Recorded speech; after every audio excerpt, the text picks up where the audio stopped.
po si Andrew Michael L. Membesa. Ako po ay nakatira sa Bayog Island. Ako po ay isa sa mga nasalanta ng bagyong Sendong. Noong December 16, 2011, ay mahimbing kaming natulog dahil sa lakas ng ulan. Narinig ng tatay ko ang sigaw ng lolo ko at hindi niya akalain na lagpas tuhod na pala ang tubig sa aming bahay.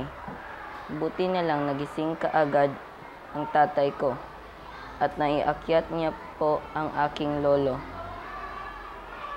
sa itaas ng aming bahay. Naligpit pa niya ang aming gamit habang nagmamasid sa agos ng tubig. Plano naming gibain ang aming bubong kung sakaling aapaw pa ang tubig.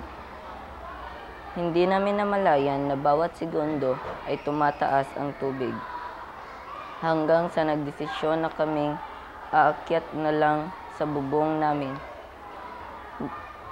Pagkatapos naming makaakyat sa bubong namin, nabundol ang aming bahay sa isa pang bahay. At lumangoy na lang kami at naghanap ng mga punong makakapitan. Narinig ko pa ang sigaw ng aming mga kapitbahay at ang ingay ng rumaragasang tubig. Hindi ko maintindihan ang aking sarili. Ramdam ko ang ginaw dahil nakakapit lang ako sa puno ng guyabano. Ang aking mga magulang at kapatid naman sa puno ng mangga at sa puno ng bayabas. Hanggang alas 9 ng umaga. Gutom na ako. Uhaw na kami. Hindi na kami nakatulong sa iba sa kasagsagan ng bagyong Sendong dahil madilim na madilim sa aming lugar. Takot at takot ako sa daming patay na tao at hayop na lumulutang sa aking harapan.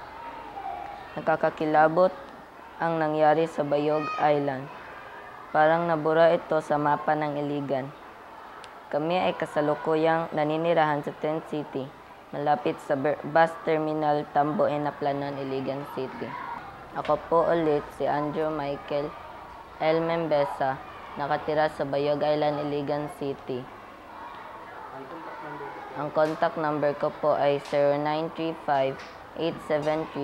0935-873-5155. Salamat.